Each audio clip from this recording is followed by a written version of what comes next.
এবার আমি এঁচড়গুলো রান্না করব। তো গরম জলের মধ্যে এঁচড় দিয়ে প্রথমে একটু ভাপ দিয়ে নিব। তার এর মধ্যে এখন আমি একটু সামান্য পরিমাণ লবণ দিয়ে নিব। এই ভাপ দেওয়া হয়ে গেছে, আমি নামিয়ে নিয়েছি। তো এপাশে আমি আলুগুলো ভেজে নিচ্ছি। তো তেল গরম হয়ে গেছে, তেলের মধ্যে লবণ হলুদ দিয়ে নেড়ে চেড়ে এঁচড়গুলো ঢেলে দিলাম।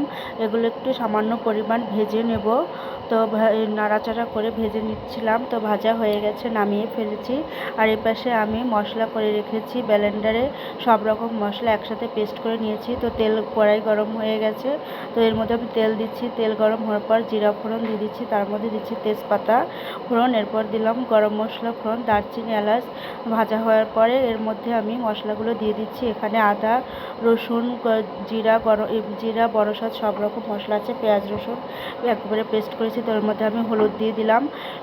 তো এখন আমি সামান্য পরিমাণ মতো লবণ দিয়ে দিচ্ছি, দিয়ে নাড়াচাড়া করে নিচ্ছি। মশলাটা আমার ভালোভাবে কষানো হয়ে গেছে, মশলায় তেল ছেড়ে দিয়েছে। তো এর মধ্যে আমি ভেজে রাখা এঁচড়গুলো দিয়ে দিলাম, দিয়ে ভালোভাবে মশলার সাথে মশলার সাথে মিশিয়ে নিলাম। তো আমার কষানো প্রায় হয়ে এসছে।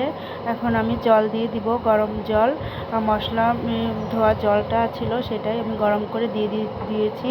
তো আমার বলক উঠে গেছে, তো আমি ঢেকে দিচ্ছি।